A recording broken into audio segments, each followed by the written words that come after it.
All right, so I'm going to be using the watercolor paper. This is made by Strathmore, and I just cut it in half and I get two paintings out of one this way. I'll be using these Waterbrush pens, and I'm going to fill it up just with water. I'll be using just two different sizes here for this particular video. Just make sure that the top is screwed on really well. You don't want the water dripping out of it. And we'll also be using some Winsor Newton paints. This is just a cute little Cotman kit. Because I don't have to load up with any water because the pen is filled with water, I just lightly squeezed that bottle at the top here and let the water kind of come down. And I'm starting with the phthalo blue here with a Cotman kit for a really bright looking sunny filled sky.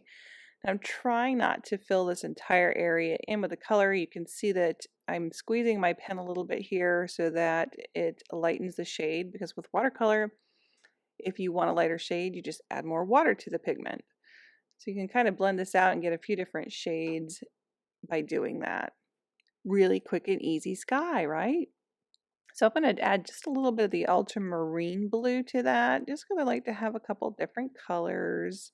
You can see how much water I have in here. I really didn't use a lot of water for this entire project, which was kind of nice. Who knew?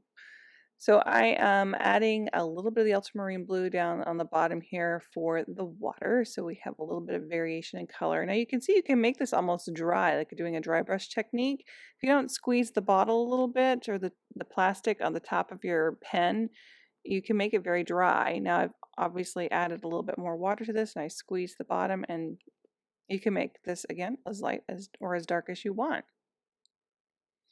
Kind of missing some areas here, just a little bit of that white paper show. I'm not using any masking fluid for this. We're just doing just a quick little demo for this one.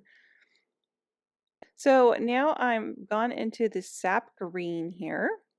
Now I've added a little bit more of the sap green, a little bit more water, and you can see that I did not let my sky dry. And the reason I didn't was because I want that nice blooming effect with the green, because with watercolor, if your paper is wet, it will bleed into your other colors, which does this really cool effect.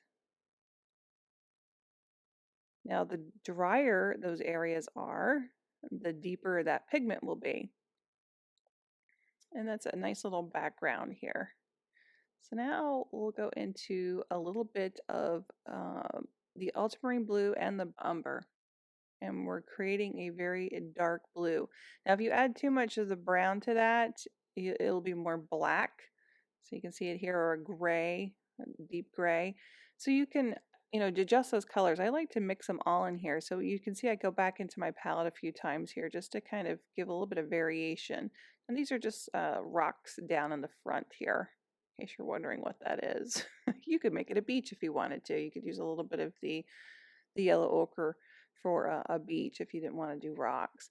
Now my water is wet as well, so you can see it bled a little bit. So I'm going to do a quick little blow dry for this. Now this is completely dry. Now you can see my paper has warped, and that's because I've not taped this one down. We're just doing just a quick demo here. So usually with my online watercolor classes, I'll have you guys tape these down to a canvas board or a foam backer board, and that really helps so that you won't get that buckling. And the paper I'm using, I forgot to tell you, is 140-pound cold press. So we're going to be mixing a darker shade here now of the green. So I've used a little bit of all of those colors there. I used the ultramarine blue, a little bit of the viridian green, a little sap green, and I can get a really pretty rich color here. It's almost like a blue spruce look to it. And I like to do all different shades. So we're going to be adding even a few more to this to layer it. Now I've done a little reflection in the water there, as you can see from that tree, and I'm adding a little bit more water to that. So I'm going to go back in and get a little bit more pigment. As you can see, it's a lot lighter. And I want it a little bit richer of a shade here. And as I come down, then I can do the watery effect down below for that reflection. Make some little rocks here. Let's do the little water reflection. Sometimes it helps to turn your paper sideways if you want to get it more right on or spot on. But I'm just really quickly throwing them in here for you. You also will notice that with watercolor, it does dry a little bit lighter. So you can see on the left-hand side, it's a little bit lighter. I'm going to add just a touch of burnt umber to this shade of green, and you'll watch how much darker this is. You can see how dark that is. You can make black by using this, and a lot of watercolors will not use straight black. They will create their own black, and those two colors, the ultramarine blue and the burnt umber, work really well to make a nice deep shade. And of course, the less water you have, the darker that pigment will be. So we're going to just do some little rocks down here, and you can see how fast I'm painting. This is a great challenge for you, especially if you're new with watercolor, because people tend to work really slow with watercolor. And when you do that, your watercolor dries on you. So you will get a different reaction from your paints. You know, we have wet on wet, we have dry techniques. There's lots of different techniques with watercolor. So this is a very fast one. And this is more wet on wet, with the exception of when I think I blow dried it twice during this process. So now you'd be wondering, what is that white you're putting in here? Well, instead of masking fluid in a lot of my courses, I will use what is called gouache, and gouache is a opaque watercolor, and it will reactivate with water, so it's great that way. But if you, especially for my classes when I'm doing things really quickly, we a lot of times don't have time for masking fluid, so I will use the white gouache for my white. Now with more water, the gouache becomes more transparent. With less water, you can make it quite thick and quite stark, where you cannot see through it at all. So now I'm just adding just a few more details here, a couple of rocks maybe in the water. This could be a lake or it could be the ocean. It could be anywhere you want it to be.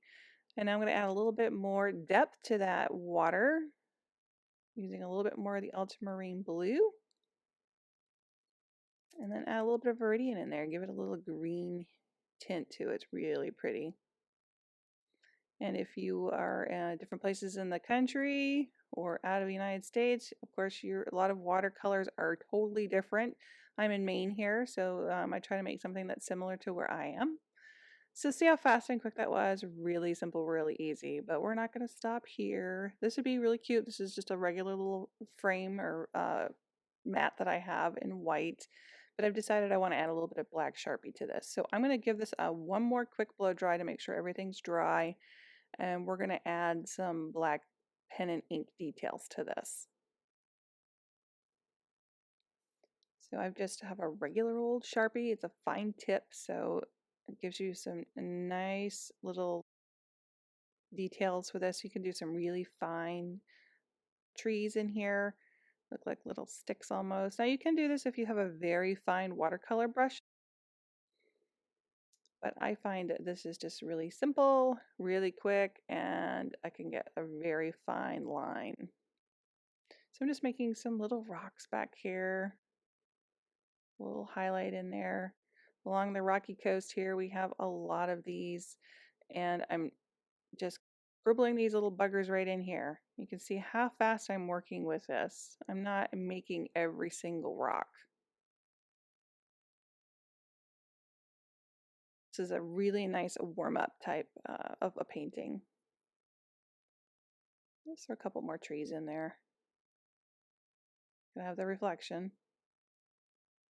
And then these I didn't quite get a good enough reflection in the water there.